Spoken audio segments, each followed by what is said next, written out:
थे आप लोगों को कि जनरेटर और मोटर ये दो चीज है और बहुत ज्यादा इंपोर्टेंट है एग्जाम में, ठीक ना। 2025 का एग्जाम जो है ये बहुत ज्यादा इंपोर्टेंट है, हो सकता है दोनों में से कोई एक तो आ जाए, ठीक ना। तो जनरेटर के बारे में बताए थे कि जनरेटर जो है जैसे कि जनरेटर और मोटर हो गया, ये दोनों में ज्यादा चलाना किसको कौन आसान होता है? कौन सा, मोटर या जनरेटर चलाना आसान है? मोटर। हम कहते हैं कि मोटर बाएं हाथ का खेल है, तो बाएं हाथ का खेल है तो बाएं हाथ के रूल पर काम करेगा।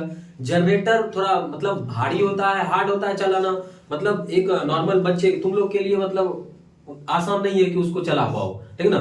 कोई चला सक, कोई हो सकता है इसमें से कोई चला ले, बाकी बात सबके लिए आसान। लेकिन मोटर चलाना क्या होता है, सबके लिए आसान होता है, सब क्या कर सकता है, मोटर चला सकता है, कोई दिक्कत। और मोटर जो होता है क्या होता है कि मोटर विद्युत ऊर्जा को यांत्रिक ऊर्जा में रूपांतरित करता है। क्या करता है? विद्युत क्या होता है? विद्युत मोटर जो है विद्युत ऊर्जा को यांत्रिक ऊर्जा में रूपांतरित करता है। अब ये यांत्रिक ऊर्जा क्या होता है, विद्युत ऊर्जा क्या होता है? तो विद्युत, जैसे कि हम किसी भी मोटर में हम जैसे करंट फॉलो करवाते, क्या करते हैं, करंट उसमें प्रवाहित कराते हैं, तो मोटर क्या होता है, चलना आरंभ कर देता है। क्या करता है? चलना आरंभ कर देता है। तो हमने क्या किए कि उसमें विद्युत मोटर में क्या किए, करंट दिए और वो मोटर चलना स्टार्ट हो गया। समझ में आया? अब इसका देख लेते हैं कि बनावट कैसे है। तो सबसे पहले हम क्या करते हैं कि विद्युत मोटर में दो हैवी मैग्नेट ले लेते, एक हैवी मैग्नेट ले लेते हैं। अब ये हैवी मैग्नेट जो है ये N और S के रूप में होता है। NS बोले तो क्या, ये नॉर्थ पोल हो गया और ये क्या हो गया, साउथ पोल हो गया। ये क्या हो गया, नॉर्थ पोल हो गया और ये क्या हो गया, साउथ पोल हो गया। अब नॉर्थ पोल और साउथ पोल, अब देखिए नॉर्थ पोल और साउथ पोल को ही हम क्यों यहाँ पर डिस्क्राइब करेंगे। अब एक बात देखिएगा, ये नॉर्थ पोल और नॉर्थ पोल जब समान चिन्ह होता है तो इन दोनों के बीच क्या होता है, विकर्षण होता है। क्या होता है, विकर्षण होता है। हम कह सकते हैं कि समान जाति के बीच क्या होता है, अलगाव का बोध होता है, मतलब विकर्षण होता है। और जैसे हम यहाँ पर अलग अलग लिए, एक लिए नॉर्थ पोल और एक लिए साउथ पोल, तो यह दोनों के बीच क्या हो जाएगा, आकर्षण हो जाएगा। दोनों के बीच क्या हो जाएगा, आकर्षण हो जाएगा। अब हम यहाँ पर क्या करते हैं कि यहाँ पर एक आर्मेचर हम रख देते हैं। क्या करते हैं, आर्मेचर रख देते हैं। क्या रख देते हैं, आर्मेचर। अब यहाँ पर इस आर्मेचर का हम क्या करते हैं, नाम रख देते हैं। ये A हो गया, B हो गया, C हो गया और ये D हो गया। अब यहाँ पर आर्मेचर के माध्यम से ये जुड़ा हुआ है, यहाँ पर एक अर्धवलयाकार रिंग लगाएंगे। क्या लगाएंगे, अर्धवलयाकार रिंग लगाएंगे, जिसको हम लोग R1 और R2 बोलते हैं। क्या करते हैं, R1 और R2 बोलते हैं। अब इस पर हम क्या करते हैं, कॉपर वायर, इसको क्या करते हैं, इस पर चढ़ा देते हैं। क्या करते हैं, कॉपर वायर को क्या करते हैं, चढ़ा देते हैं। और यही रिंग से जो है हमारा दो कार्बन ब्रश क्या होता है, इससे जुड़ा हुआ होता है। क्या होता है, दो कार्बन ब्रश जो है इससे क्या होता है, जुड़ा होता है। और यही कार्बन ब्रश जो होता है, इस जब ये मोटर घूमता है, घूर्णन गति करता है, तब यह वलय, अर्धवलय का रिंग जो होता है यह स्थिर होता है। यह कार्बन ब्रश जो होता है स्थिर होता है, लेकिन यह अर्धवलय का रिंग क्या होता है, यह घूमता है। क्या होता है, घूमता है। जब इसमें हम विद्युत धारा को प्रवाहित कराते हैं, क्या कराते हैं, विद्युत धारा को प्रवाहित कराते हैं किसी सेल या बैटरी के माध्यम से जोड़ कर करके, ठीक ना। क्या कराते हैं, विद्युत धारा इसमें क्या कराएंगे, प्रवाहित कराएंगे। तब क्या होगा, करंट ये इसमें फॉलो हो जाएगा। अब यहां पर जो करंट फॉलो होगा वह किस तरीके से होगा, ध्यान दीजिएगा। हम क्या बताएं कि यहां पर कौन सा रूल काम करेगा, फ्लेमिंग के बाएं हाथ का नियम। देखिएगा बाएं हाथ का रूल देखिए, यदि करंट ऊपर, इसका ये क्या हमारा ये मध्यम, हम क्या बताए थे, ये तर्जनी हो गया, ये मध्यमा हो गया, ये अंगूठा हो गया हमारा।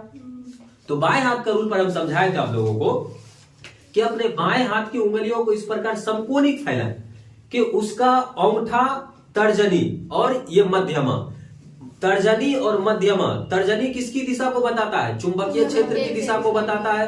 किसको बताता है, चुंबकीय क्षेत्र की दिशा।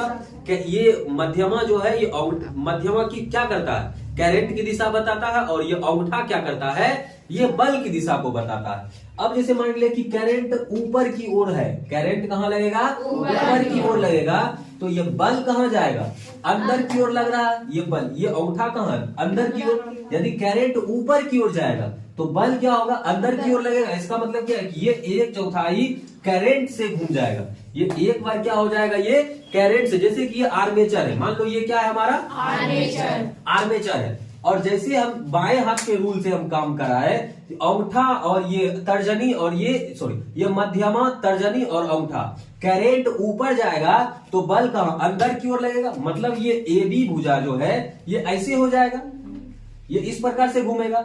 ये हो गया क्या, CD भुजा, और इधर क्या हो गया, AB। तो एक चक्कर जो है, ये आधा चक्कर क्या हो गया, ये कैसे घूम गया, करंट से घूमा।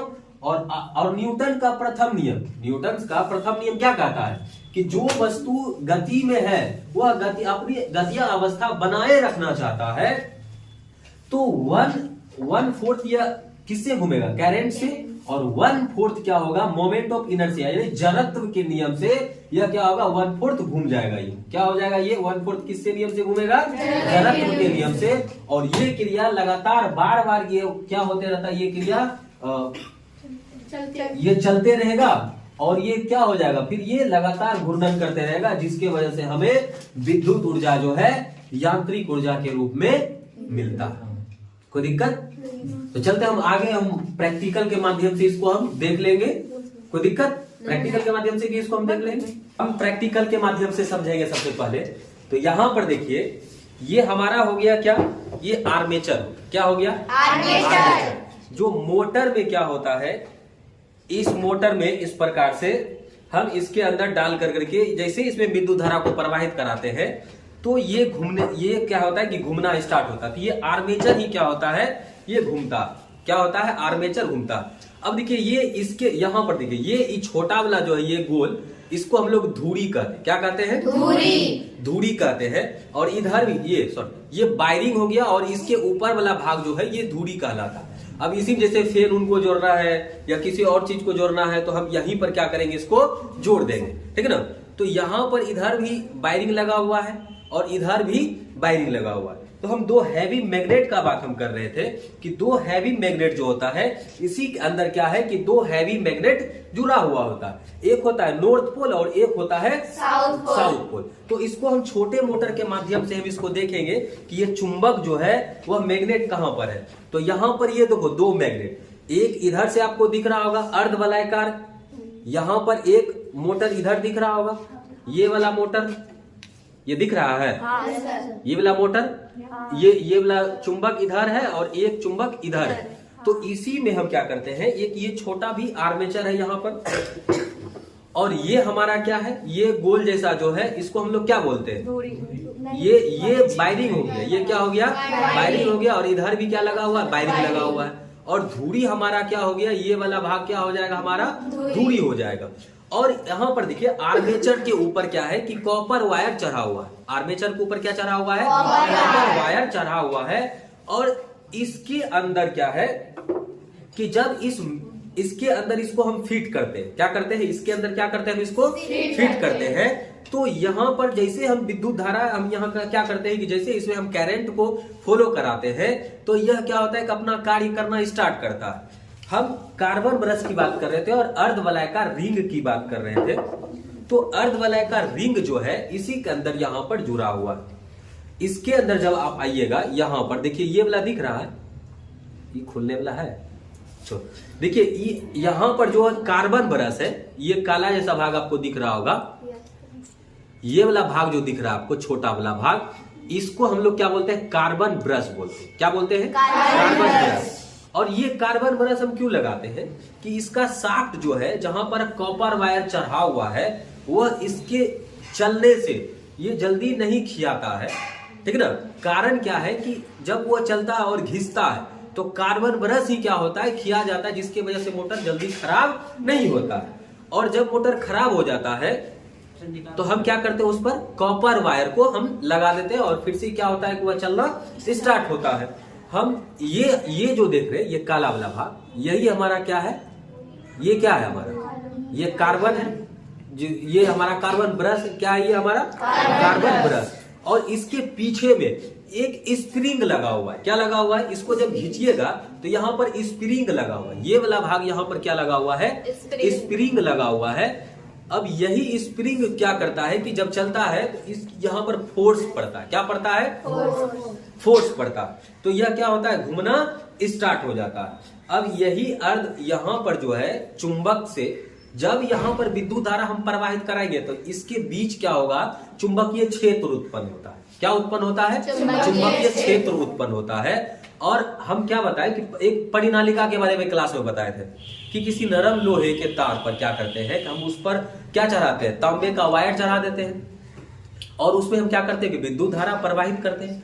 और जब तक उसमें विद्युत धारा प्रवाहित होता है तब तक क्या होता है कि वह विद्युत चुंबक बन जाता है। और जैसे विद्युत को हम बंद कर देते हैं, उसमें विद्युत धारा प्रवाहित करना बंद कर देते हैं, तो वह अपना चुंबकत्व गुण क्या करता है? खो देता है। इसी को हम लोग क्या बोलते हैं? अस्थायी चुंबक बोलते हैं। क्या बोलते हैं? अस्थायी चुंबक। मतलब जब तक उसमें विद्युत धारा प्रवाहित करेंगे तब तक क्या होगा? उसमें वह चुंबकत्व गुण रखेगा। जब विद्युत धारा प्रवाहित करना बंद कर देंगे तो अपना चुंबकत्व गुण क्या करेगा? खो देगा। और जब इसमें हम विद्युत धारा प्रवाहित कराएंगे तो यह घूर्णन गति करना स्टार्ट हो जाएगा। और जब ये घूर्णन गति करेगा तो हम विद्युत धारा, ये घूरा कैसे घुराए? विद्युत धारा के माध्यम से। जब विद्युत धारा हम प्रवाहित किए तब ना मोटर घूमना स्टार्ट हुआ। जैसे उसका आर्मेचर घुमा तो विद्युत धारा के माध्यम से ही आर्मेचर घुमा। उसका एक चक्कर घुमा हुआ, आधा चक्कर क्या हो गया? वह घूम गया विद्युत धारा से, और आधा चक्कर किससे घूम गया? मोमेंट ऑफ इनर्शिया से घूम गया। और यह क्रिया बार बार लगातार क्या होते रहता है? चलते रहता है, जिसके वजह से विद्युत ऊर्जा से हमको यांत्रिक ऊर्जा में उसको मतलब रूपांतरित हो जाता है, और जिससे कि हमें